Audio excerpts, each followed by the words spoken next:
So we've heard from some great organizations today in the private sector and government doing some really cutting-edge work in this field. Today I'd like to take just a little bit of time to talk about another sector where comms research and measurement is just as important, and that's the nonprofit world.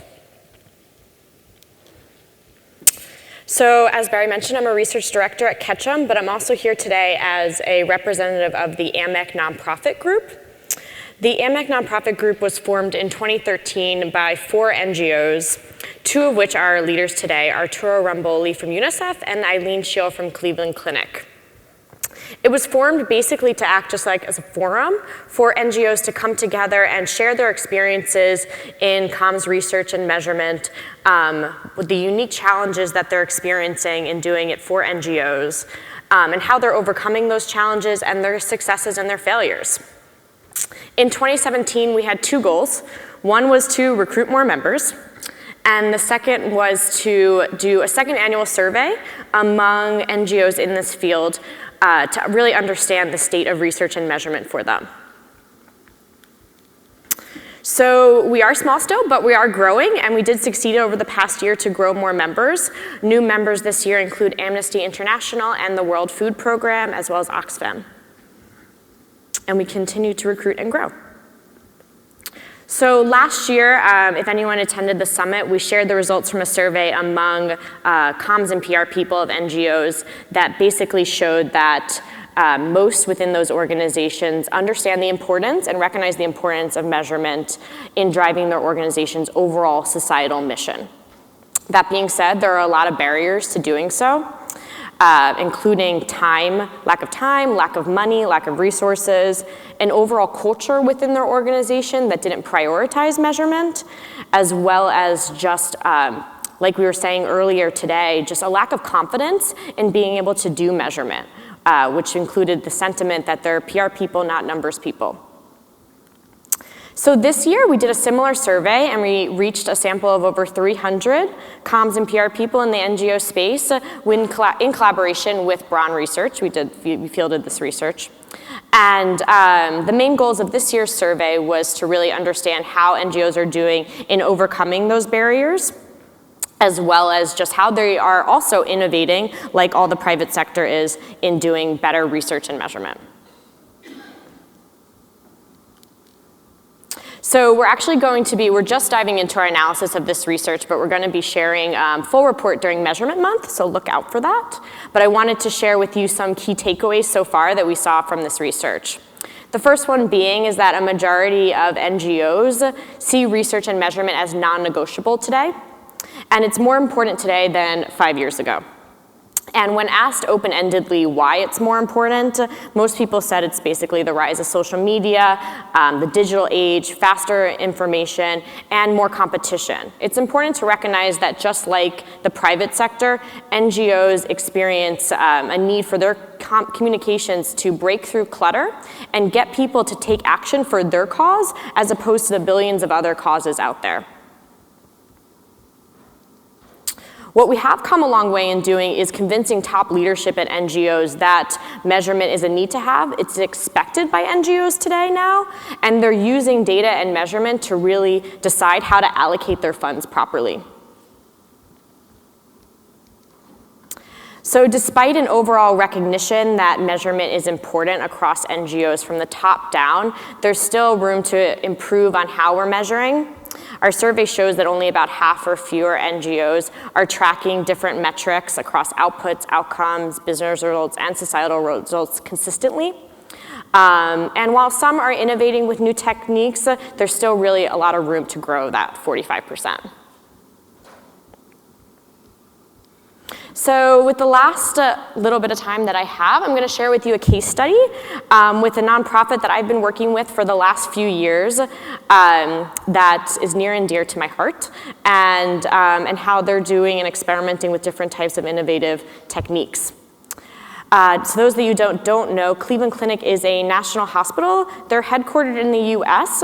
However, they also have a really large location in Abu Dhabi, and they're opening a new location in London. And in the US, they're best known for their heart program. They're rated #1 in heart in the US. That being said, they consistently have lower brand awareness and reputation compared to their competitors.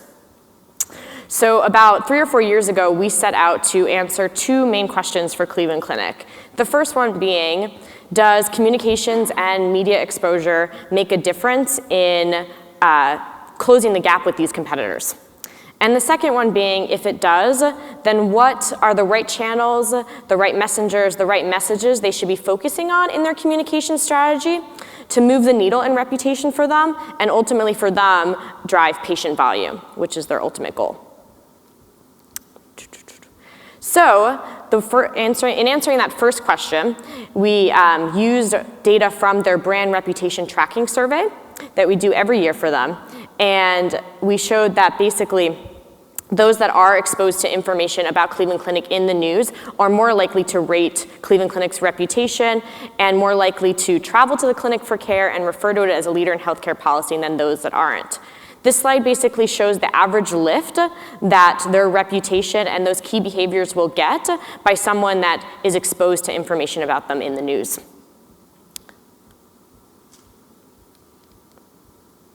The next question, so that basically answered why communications is so important for Cleveland Clinic and why it's so important in improving their reputation and closing that gap with competitors. The next question we wanted to answer is basically then what are the most important components of their communication strategy to focus on to ultimately improve their reputation and drive patient volume. And we used 3 years of tracking data for them, collecting data from their media outputs as well as brand reputation data over 3 years. And this year we experimented with developing a more holistic model of looking at their reputation and what's driving patient volume. And that model took into account those external media outputs, but also what's going on internally within the organization in terms of their employee communications and employee engagement, as well as what's going on within competitor perceptions and how the perception of the industry overall is influencing their reputation and patient volume. For the purposes of today, given limited time, I'm just going to focus on how that external component is impacting their patient volume and reputation and what we did there to show that. But I'm happy to answer any questions about the internal component or the competitive forces. So what we did with their 3 years of tracking data was we did some predictive modeling to understand which of the different messages and messengers and channels they could be using is going to have the biggest impact on their reputation and drive patient volume. And these 6 key messages here, as well as these 2 messengers, turned out to have the most impact for them. In terms of channels, what we then did was a correlation analysis between their traditional media impressions over the past 2 years and their patient volume data. And what you see on this chart is a really strong relationship between their media and their patient volume. So as someone is seeing or hearing about Cleveland Clinic in the news, their patient volume is growing. We did the same type of analysis for social media too, and we looked at all their own social media channels and online channels. And this included their website, their blog, their Twitter, their Facebook page, and their YouTube. And we actually found that the only 2 channels that had a significant impact on their patient volume was Twitter and YouTube for them. So this told Cleveland Clinic that they really need to be focusing within social on these 2 channels the most. And these actually had a larger correlation and bigger impact than traditional media even. So they need to be focusing even more so on these channels. So Cleveland Clinic took all that information and implemented it within their communication strategy.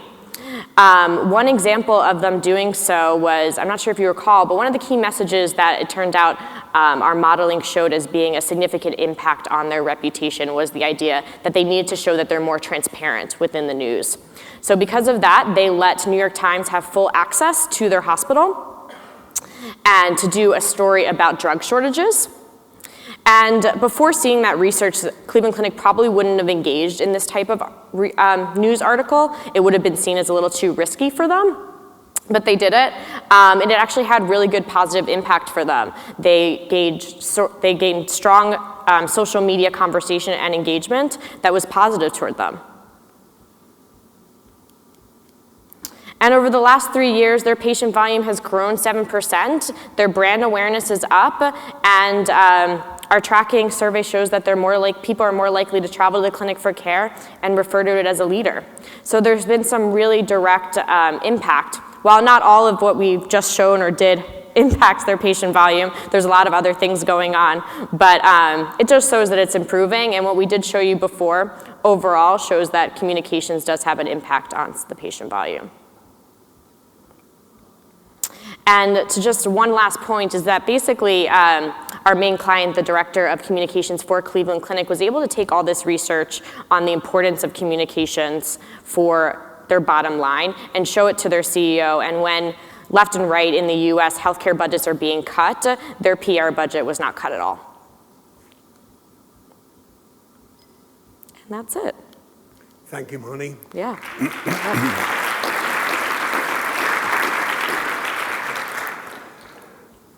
As I said, Marni is a valued supporter of AMEC's work in the nonprofit group that we have. Any questions for Marni? One over there. Hi there, I'm Jason Weeks from Prime Research UK. As we know, correlation and causation are two different things. So I just wondered what extra work you'd done to attribute increasing patient numbers. Yeah, we actually, that's a good question. So I showed you the correlation modeling, but we did causation modeling as well. We did do regression modeling for that. And so there's a causal impact with those things too. So I didn't display it. The correlation's often easier to display visually. But we did do a causal relationship as well and did see that there is a causal relationship between the two. And it's a strong one. I think we saw that for every 64,000 media impressions that they got, it resulted in one increase in patient volume. So one new patient. Okay, I've got time for one more question. Otherwise, Marni is with us all the summit. There's one more question at the back. There's one more, sorry. Yeah, hi, my name is Durgesh. I'm here. So my name is Durgesh Garg from Impact Research India. In fact, I have two questions for you. One is that I've gone through the slides and you mentioned about linking the business results with the PR work. So you gave an example where you link the social media reach with the business results. So I just want to know, how did you do that? One is that, and second is typically in India when we work with the NGOs, they have very limited budgets. So I'm not sure whether you also face that challenge and how do you handle that? Thank you. So the question was, just to repeat, make sure I got it. So how did we do that?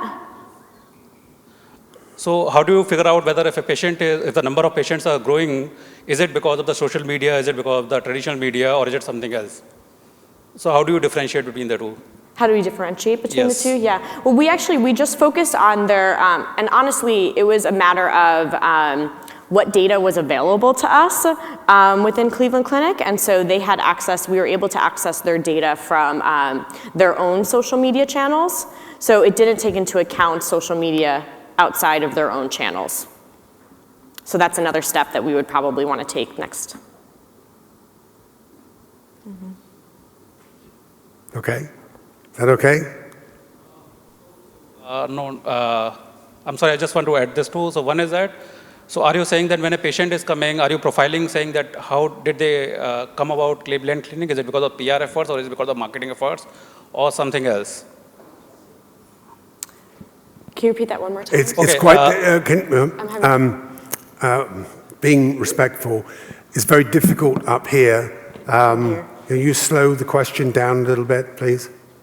Yeah, sure. Sorry. So basically, what I would like to understand is, you mentioned about saying that because of the social media efforts, the number of patients had gone up at the Cleveland Clinic. So how did you arrive at that conclusion? Repeat that one more time. Still not getting it, not up here Sorry. anyway. Yeah, sorry, having trouble hearing. Can you give Carlos a mic? Yes, it works, Carlos. Okay, can we have sound on this mic, please? How we establish causation? Yep, okay. Yep. So we did regression modeling between their their Twitter followers and their YouTube views over 2 years time period, and basically then using regression modeling, panel regression modeling over time, showed how that's impacting their patient volume. Okay, thank you. Okay, excellent. Marni, thank you very much for stepping in and giving us a great presentation.